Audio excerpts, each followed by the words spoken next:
Olá pessoal, meu nome é Darley Domingos de Almeida, eu sou mestre em ciências, graduado em computação e matemática e hoje nós vamos começar uma série de videoaulas sobre estruturas de dados, tá?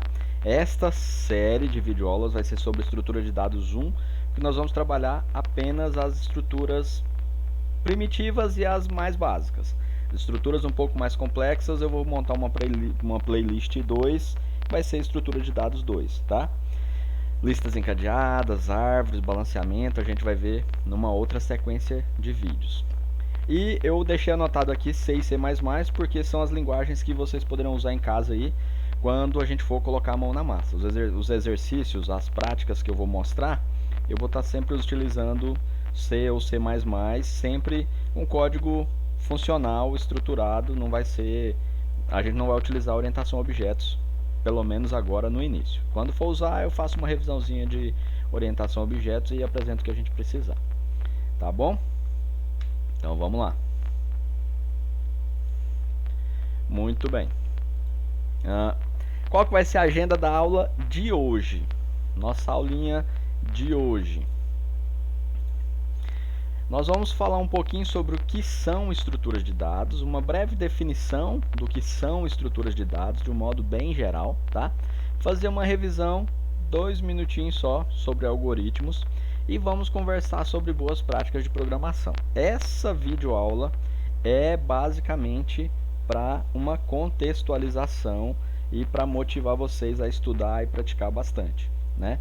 As próximas videoaulas, a gente vai ter algumas videoaulas aí com revisão de conceitos básicos de programação, tudo que vocês vão precisar saber para depois a gente aplicar na construção, no estudo e na construção das estruturas de dados efetivamente. Tá legal?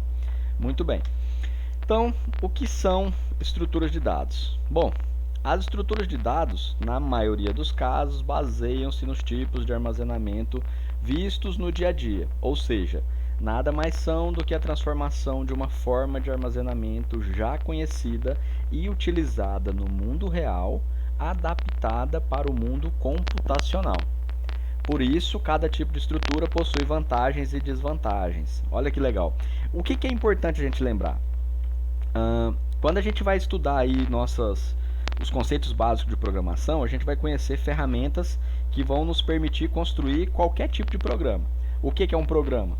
Um conjunto de instruções escrito em linguagem de alto nível, vamos colocar assim, que depois vai ser convertida para uma linguagem de baixo nível e que o computador vai executar. Como resultado da execução dessas instruções, a gente tem uma atividade, uma operação realizada. Muito bem. As estruturas de dados são ferramentas que nós vamos utilizar durante a construção dos nossos programas para organizar os dados na memória do computador, certo? Então, estrutura. Sempre que a gente pensa numa estrutura, a gente pensa em alguma forma organizada, né? Quando eu falo a estrutura de um edifício, a gente não pensa num emaranhado totalmente desorganizado de estruturas metálicas. Você pensa em algo organizado que vai dar sustentação para a construção de alguma coisa. Então, as estruturas de dados são isso, formas de organizar dados na memória do computador. E olha que legal, baseiam-se nos tipos de armazenamento que a gente conhece. Quando a gente for trabalhar, por exemplo, com uma pilha, a gente vai construir na memória do computador uma forma de organizar os dados que é semelhante a uma pilha de objetos. Não é a pilha do controle remoto, não. Por exemplo, uma pilha de livros, uma pilha de pratos. Quando você vai colocar uma pilha de livros, quando você vai colocar livros um em cima do outro, empilhados, você coloca um sobre o outro, não é? Se eu já tenho ali alguns livros empilhados, o que eu faço quando eu vou colocar um novo livro? Coloco sobre a pilha, coloco no topo. Quando eu quero remover um livro, o mais fácil, o mais indicado, eu removo o livro do topo da pilha. Vocês vão ver que quando a gente for construir uma pilha na memória, no nosso programa, para organizar dados na memória do computador, essa pilha que nós vamos construir vai ter um comportamento muito parecido, comportamento análogo aí ao de uma pilha de objetos no mundo real. Quando a gente for construir uma fila, eu sempre brinco com o pessoal, pensa lá na fila da padaria. Fila da padaria não tem prioridade de atendimento. Vamos pensar, na hora de pegar o pão é guerra individual, né? Então, quando você chega na padaria e não tem ninguém, você vai ser atendido. Quem chegou imediatamente após você entra como o próximo da fila, né? Quando você terminar de ser atendido, o próximo da fila vai ser chamado. E assim sucessivamente. Quantas pessoas chegarem vão entrando no final da fila. Então, entra no final da fila. Quando você acabou de ser atendido, o que vai acontecer? Você vai sair da fila. Quem saiu da fila? O primeiro que havia entrado, não é? Quem vai ser o último a sair da fila? O último que entrou nela. Quando a gente for construir uma fila na memória do computador, nossa fila computacional vai ter essas mesmas propriedades. Então é muito importante a gente lembrar disso e fazer essa associação com o mundo real, porque fica mais fácil na hora de abstrair e construir nossa pilha virtual, nossa pilha nossa fila, nosso deck. O deck é o que vai ser um pouquinho mais diferente, porque ele vai misturar pilha e fila. Mas quando a gente for brincar com árvore também, já a gente vai lembrar de inúmeros conceitos aí da biologia, da genética, porque vai puxar lá sucessor, da árvore biológica, né? Árvore genealógica, por exemplo. Tem o tio, o pai, o antecessor, sucessor. Todos esses conceitos a gente vai lembrar na hora de construir uma estrutura de dado desse tipo. Legal? Bom, os dados manipulados por um algoritmo podem possuir natureza distinta, isto é, podem ser números, letras, frases. Dependendo da natureza de um dado, a gente pode fazer algumas operações com ele ou não, tá legal? Isso quer dizer o quê? É muito importante quando a gente for organizar nossa estrutura de dados, a gente saber exatamente o tipo de dado que a gente pretende armazenar para fazer a manipulação correta e eficiente, tá bom? Bom, para poder distinguir dados de naturezas distintas e saber quais operações podem ser realizadas com eles, os algoritmos lidam com o conceito de tipos de dados. Um tipo de dado define o conjunto de valores que uma variável pode assumir. Bom, só para definir cada uma das coisas que a gente está tratando aqui, quando a gente vai construir um código, um programa qualquer, a gente cria variáveis. Eu estou assumindo aqui que o pessoal que está assistindo essa videoaula tem um conhecimento básico de programação. Então você já sabe pelo menos fazer um Hello World no computador. E se eu pedir para você crie duas variáveis A mais B e some o valor delas e mostre o resultado na tela, eu já estou assumindo que você consegue fazer isso. Mas se você não consegue, não tem problema. A gente vai ter algumas aulas de revisão e sobre o básico de programação e você vai aprender, tá? Mas o que é uma variável? Uma variável é um espaço de memória na memória principal do computador que o seu programa vai alocar, ele vai reservar um pequeno espaço de memória para armazenar um valor. E o valor armazenado numa variável é um valor que pode sofrer alteração. Então esse valor varia, certo? E o que é mais legal? Esse espaço de memória, ele vai ter um endereço associado a ele. Mas para que a gente não tenha o trabalho de lidar ou de memorizar o endereço de memória na forma de um número hexadecimal, a gente pode atribuir um rótulo a ele. Rótulo é um nome, né? E esse rótulo é arbitrário, ou seja, eu posso dar o nome que eu quiser à minha variável. Existem algumas convenções que a gente vai sempre tentar adotar dentro das boas práticas de programação, mas via de regra, nomes de variáveis são arbitrários. Depois, ao longo que a gente começar a programar, nós vamos conhecer algumas dessas boas práticas de programação e o que elas nos dizem aí a respeito de nomes de variáveis. Mas tá legal? E o tipo de dado quer estar associado ao tipo de valor que eu posso armazenar dentro de uma variável. Tá legal? E a gente vai ter sempre que tomar cuidado com isso. Por quê?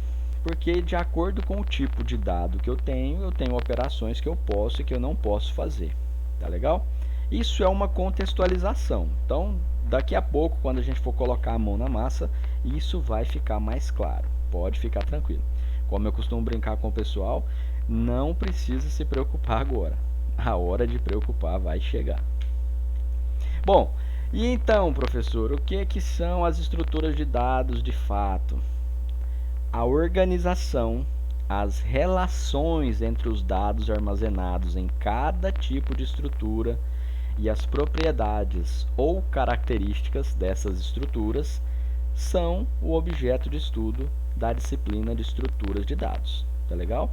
Dentro dessa disciplina, nós vamos estudar então como organizar, como manipular, como organizar, como acessar dados armazenados na memória principal do computador, de modo a promover maior eficiência aos códigos que a gente vai construir. Professor, qual estrutura de dados é melhor? Não tem como falar isso. Por quê? Porque eu tenho estruturas que são mais ou menos indicadas para determinados tipos de problemas. É igual o pessoal costuma brigar por causa de qual é a melhor linguagem de programação. Não dá para definir. Tudo depende de que tipo de aplicação você pretende construir, o que você pretende fazer. E aí, definido isso, a gente pode definir uma linguagem que seja melhor do que as outras, mas ela vai ser melhor para quê? Para esse cenário definido. Muito bem?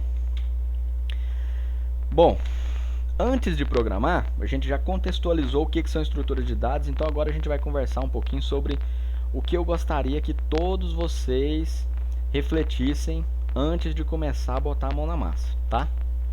Pessoal, vamos lembrar rapidão, o que é um algoritmo? Eu tenho certeza que todo mundo sabe, mas eu vou ajudar.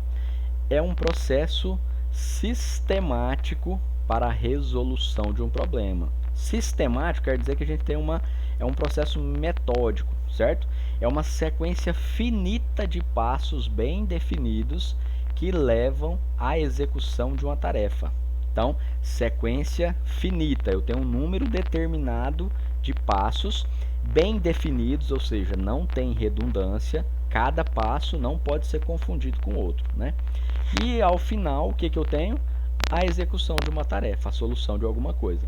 Exemplo clássico, receita culinária. Receita de culinária é uma sequência finita de passos bem definidos que levam à execução de uma tarefa, a obtenção de um resultado aí. Se você realizar direitinho de acordo com o que está lá na instrução, você vai ter um prato muito saboroso. Lógico que saboroso vai depender do seu paladar e isso é muito subjetivo, mas tudo bem. Lembre-se disso, sequência finita de passos bem definidos. Eu gosto de destacar isso aqui porque um exemplo também que a gente pode pensar é no algoritmo para trocar um pneu. Para quem já trocou um pneu, vai ver que essa sequência de passos está correta. Para quem nunca trocou um pneu, leia com bastante atenção, um dia você vai precisar desse algoritmo. O que a gente precisa fazer? Primeiro passo, folgar os parafusos do pneu.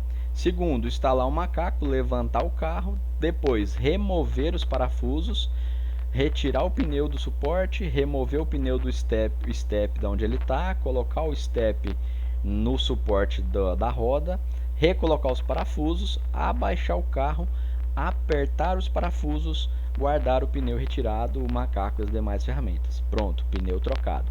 Por que eu gosto de citar esse exemplo aqui? Porque, show ao vivo é assim mesmo, pessoal. Por que eu gosto de usar esse exemplo aqui? Na programação, em muitos casos, a ordem da execução dos passos vai fazer com que o seu programa não funcione. Vai incorrer no quê? Num erro lógico, certo? Nesse algoritmo da troca do pneu aqui, se por acaso você instalar um macaco e levantar o carro primeiro e depois for tentar folgar os parafusos, não quer dizer que você não vai conseguir, mas o seu esforço vai ser muito maior do que se você folgar os parafusos com o carro abaixado e só depois levantá-lo no macaco. Ou seja, a ordem das tarefas aqui faz com que o desempenho da execução da tarefa seja alterado, né?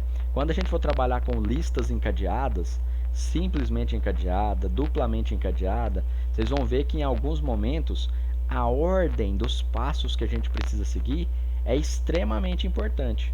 E não é um momento onde a tarefa pode ficar um pouco mais difícil. Se a gente executar alguma operação na ordem errada, eu posso perder todos os dados que eu tenho armazenado. Então a gente precisa tomar muito cuidado e lembrar com com carinho que um algoritmo é uma sequência finita de passos bem definidos. E a ordem desses passos é muito importante, tá bom? Bom, ainda antes de programar, pense no seguinte, pessoal. Boas práticas de programação, indentação, comentários, simplicidade, clareza, coerência, coesão, tudo isso a gente adquire à medida em que a gente começa a praticar a programação. Ninguém nasceu sabendo. Quando eu comecei a programar, quando eu estava aprendendo também, já bati muito cabeça, já fiz muita coisa errada, já criei códigos horríveis, mas a prática ajuda a gente a melhorar, certo? Não estou nem falando que a prática vai levar à perfeição, não. É com a prática que a gente vai melhorar. Mas a gente só melhora se a gente combater os vícios e se a gente se esforçar para fazer melhor a cada oportunidade. O que é a indentação? É a organização do seu código.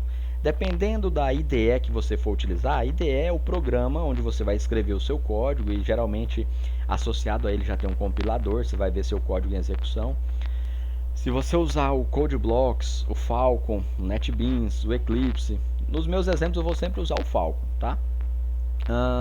Eu vou mostrar para vocês no Falcon e no CodeBlocks os atalhos para fazer indentação automática. Indentação automática ajuda demais a gente a conseguir ler um código com facilidade. E a gente não precisa ficar tomando cuidado com o número de tabulação e tudo mais. A IDE faz isso para você. Então desenvolva o hábito de estar sempre indentando seu código. Comentários. Comentário é fundamental, pessoal. Enquanto você ainda não tem domínio da programação, comente tudo que você puder e tudo que você achar que vai ser importante para você. Depois, à medida que programar se torna algo natural, você não precisa mais ficar comentando tudo, mas eu recomendo que comentem o máximo que puderem nesse momento inicial, tá legal?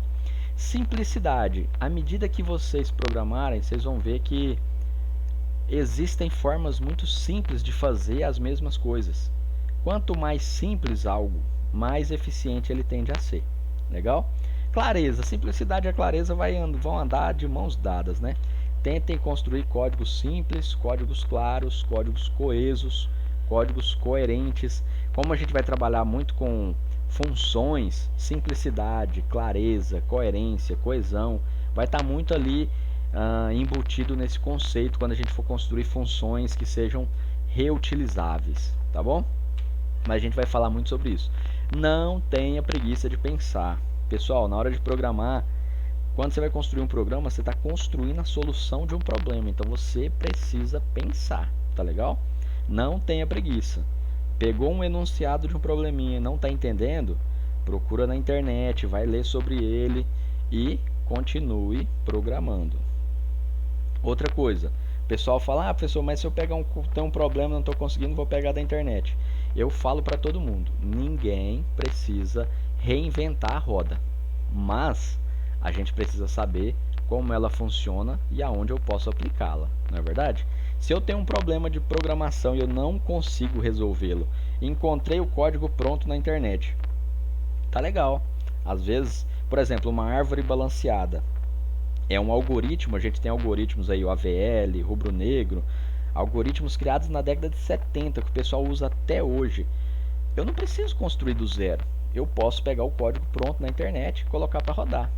Ah, professor, mas então eu não preciso conhecer, não preciso estudar, eu posso pegar direto da internet? Aí que fica o detalhe. Não é pegar direto da internet, é pegar o código e conhecê-lo. À medida que você estuda um código, lê ele linha por linha, conhece, entende, o que você vai fazer? Entender e começar a se familiarizar com aquela lógica utilizada para desenvolver aquele código. A partir dali, quando você encontrar um outro problema onde pode aplicar aquele algoritmo, você vai aplicá-lo. No momento em que você por acaso precisar alterar esse código, você vai ter capacidade porque você entendeu o funcionamento dele. Eu sou totalmente contra Ctrl+C, Ctrl+V. Copiou, colou, resolvi meu problema. Não. Eu acho que encontrar códigos na internet é fantástico. Os fóruns de programação estão aí para ajudar a gente toda a vida, e eu já me beneficiei muito porque já aprendi muito nos fóruns de programação, recomendo a todos. Mas se você pegou um código da internet, se dedique a entender esse código completamente. E aí você não vai estar incorrendo em perda de tempo, tá legal? Alimente sua curiosidade, programe o máximo possível. Resolveu um probleminha? Opa, será que tem forma de resolver esse problema com uma outra linha de raciocínio? Você só vai saber se você tentar, certo? Então, quanto mais você programar, quanto mais curioso você for, melhor. Ah, eu fiz desse jeito aqui em C++, em Java, como é que eu faço? Opa, em Python, como é que eu faço? Em R, que é o R, né? O pessoal fala R usando o termo estrangeiro aí, mas em R, como é que eu faço? Se eu quiser trabalhar com isso em Scala, Ruby, como é que eu faço? É curiosidade. Quanto mais vocês programarem, melhores vocês serão. Leiam muito e sempre, pessoal. O conhecimento básico sobre tudo que vocês quiserem está nos livros. Assistam videoaulas, façam o maior número de exercícios possível, mas os livros ainda são a base do conhecimento, tá legal? A videoaula serve para você acelerar o processo de entendimento de alguma coisa, mas a teoria vai estar nos livros. Estude da maneira certa. Qual que é a maneira certa de estudar, professor? Tem um professorzinho na internet, professorzinho é jeito carinhoso de dizer, tá? Professor Pierluigi Piazzi. Procurem os vídeos dele lá no YouTube, tem vários vídeos, e ele fala sobre a forma correta de estudar. E qual que é a forma correta de estudar? Um pouquinho todo dia. O nosso cérebro tem uma capacidade infinita de armazenamento. Você pode aprender tudo o que você quiser, mas a nossa capacidade de absorção é limitada. A quantidade de informações que a gente pode armazenar num único dia é limitada. E aí como é que a gente tem que fazer?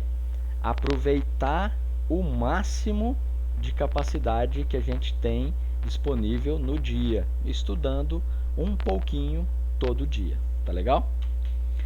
Sejam persistentes. Vai ter ocasiões, vão ter estruturas de dados que vão ser um pouquinho mais complicadas. Talvez eu vou passar alguma lista de exercícios e você vai ter um pouco de dificuldade.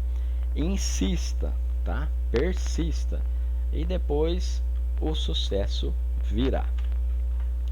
Muito bem. Para quem tiver interesse, depois dá acesso a esse link aqui. Eu vou deixar alguns links aí na descrição do vídeo. Observem, pessoal, nas vagas para programadores, a quantidade de linguagens e frameworks que o pessoal exige. Por que eu estou falando isso? Porque quando você estiver programando, nossa, já estou fazendo muita coisa em C e C++, que legal. Lembre, tente conhecer como que essa língua, como que essa estrutura de dados, como que essas estruturas de controle, de repetição, de tomada de decisão, como que elas funcionam em Java, em R, em Python, em Perl, em Ruby, em Scala. Tentem buscar outras fontes, porque quanto maior a sua bagagem de conhecimento, maiores serão as suas chances de sucesso aí no futuro, tá bom? Bom, vivam como se fossem morrer amanhã, aprendam como se fosse viver para sempre. Sobre viver como se fosse morrer amanhã, é muito subjetivo, né? Não vou entrar nesse aspecto. Mas sobre como aprender como se fosse viver para sempre, a gente tem umas dicas que eu acho muito legais. Essas frases eu tirei lá do Instagram do Programador Sagaz. Muito legal a página, recomendo. Dicas aí para aprender como se fosse viver para sempre. Leia mais, façam mais perguntas, escutem atentamente, aproveitem o momento presente, certo? Às vezes a gente não estuda hoje pensando, vou deixar para amanhã, não vou ler esse livro hoje, vou ler amanhã. Às vezes o professor está explicando alguma coisa e você está com a mente em outro lugar, ou está de corpo presente navegando na internet, mexendo no WhatsApp. Pessoal, aproveitem o momento presente e aprenda o máximo possível, tá legal? Essa videoaula já está ficando bastante extensa, mas eu espero que vocês gostem porque vai valer a pena. Bom, dica fundamental para todo mundo que quer programar muito: programem muito e sempre. Professor, mas eu não tenho tempo. Professor, eu não tenho não sei o que. A gente tem 1 milhão de desculpas para justificar as nossas falhas, certo? A gente tem hoje em dia, todo mundo, se não 99% das pessoas, uma ferramenta fantástica que, se não está na sua mão agora, está no seu bolso ou em cima da mesa. É um smartphone. Independente do sistema operacional, independente do aparelho, um smartphone tem acesso à internet, você tem uma janela para um universo de possibilidades, certo? Como o meu celular é Android, eu vou listar para vocês aqui uma série de ferramentas que vocês podem utilizar para quem tem Android. Para quem tem iOS, procurem ferramentas análogas aí que funcionem no seu aparelho para esse sistema operacional. Bom, se você entrar lá no Google Play, professor, eu não tenho livro, professor, eu não tenho tempo, você com certeza passa uma boa parte do seu dia no banheiro, no ônibus, no trânsito, na fila do banco, fazendo alguma coisa. Olha aqui, programação em Python. Inúmeros aplicativos que têm conteúdo teórico do ensino dessa linguagem de programação. Ah não, eu quero aprender Java. Tem muita coisa, tem vários aplicativos para te ensinar a programar em Java, vários aplicativos para te ensinar a programar em C e C++, aqui a maioria aqui é C, né? Mas enfim, o que você quiser aprender, tem. Professor, mas eu não quero ficar lendo livro, lendo texto lá no meu smartphone. Então procura no YouTube, você vai ter canais aí incríveis, além do meu, obviamente, mas o meu está começando, pouca gente ainda conhece, vai chegar a você daqui a um tempo. Mas eu vou citar aqui alguns canais que eu acesso com frequência e eu gosto muito. Não tem nenhum jabá, não estou ganhando nada para citar esse pessoal, mas eu sempre recomendo porque eu acho que coisa boa tem que ser compartilhada. Esse canal aqui, Código Fonte TV, fantástico esse canal, pessoal. Tem curiosidades, tem dicas, tem explicações, nossa, tem muita coisa. Recomendo muito para quem está na área de desenvolvimento. Fica ligado nesse canal porque sempre tem novidade. Curso em vídeo, canal lá do Gustavo Guanabara. Meu pequeno gafanhoto. Esse cara é fantástico. Olha a quantidade de cursos em videoaula gratuitos que ele tem aqui só dentro do YouTube, né? Você pode acessar depois no site dele também. Esse cara tem uma didática fantástica. Eu sou fãzaço dele. Recomendo sempre aos meus alunos acompanharem aí as aulas desse cara porque vale a pena, tá? Linguagem C, programação descomplicada, canal aí do professor André.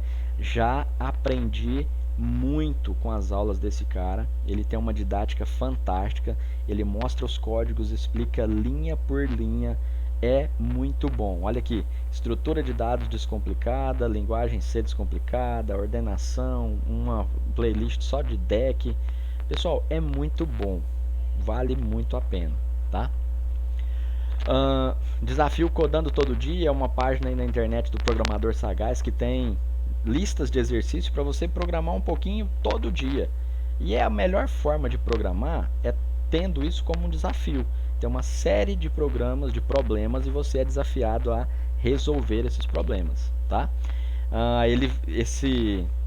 Essa plataforma aqui, essa URI, o que faz? Tem os problemas em diferentes categorias, aqui está o link dela, eu vou colocar na descrição do vídeo também. E o que você tem que fazer? Você vai criar um código, você vai submeter aqui na plataforma e eles avaliam se a sua solução está correta ou não. É muito legal. Aqui só um exemplo, calcular a área do círculo. Tem a explicação, o tipo de entrada que o seu problema tem que receber, o tipo de saída para esse valor de entrada. E aí você vai subir o código lá. Você pode subir ele em Python ou em linguagem em blocos, né, como o Scratch, por exemplo.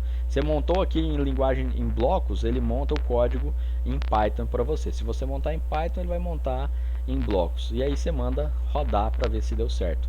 Muito legal. Aqui o Scratch, plataforma do Scratch também, que é fantástica para quem quer começar a aprender a programar, aprender lógica de programação, muito bom. Hora do Código, que é uma iniciativa lá da Microsoft, também muito legal, tem vários jogos, muita coisa bacana. Eu vou colocar mais alguns links na descrição do vídeo, que são algumas páginas que eu encontrei recentemente. Vale muito a pena conferir, tá legal? Bom, professor, eu também não quero ficar assistindo vídeo aula. Quando eu estou em casa, quando eu estou na fila do banco, eu quero jogar, eu gosto de jogar. Olha só, jogos de lógica de programação para você instalar no seu celular. Tem vários, muito bons. Esse aqui, ó, Lightboot, recomendo para todos os meus alunos, porque pode parecer muito bobinho, mas esse joguinho é viciante. É muito legal. Vale muito a pena.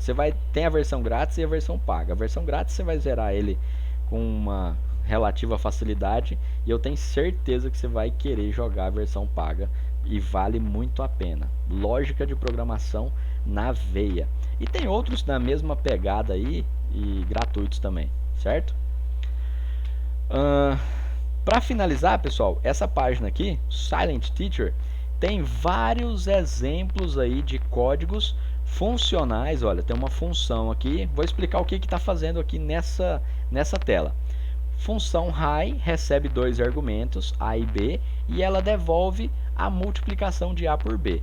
Se eu chamar a função high e passar como argumentos 3 e 5, o que eu tenho como saída?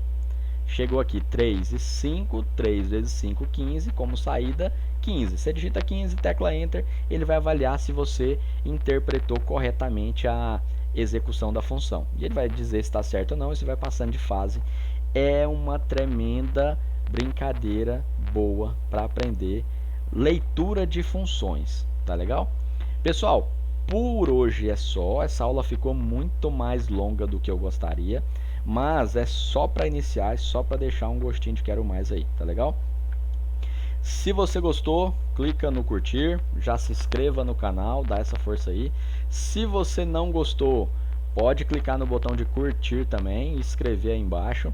Se você gostou, escreve aí para mim o que você gostou. Se você não gostou, escreve o que você não gostou e compartilha com todo mundo que você acha que gostaria de aprender programação e que precisa aprender estruturas de dados. Tá legal? Nossas próximas aulas serão conceitos básicos de programação, sempre usando C, C++, e depois a gente vai partir para as estruturas de dados, tá? Estou seguindo aqui a mesma sequência das aulas quando eu estou ministrando o curso lá de estrutura de dados, a disciplina de estrutura de dados 1 no curso de ciência da computação, tá legal? E a gente vai seguir aqui na mesma pegada. Muito obrigado, valeu!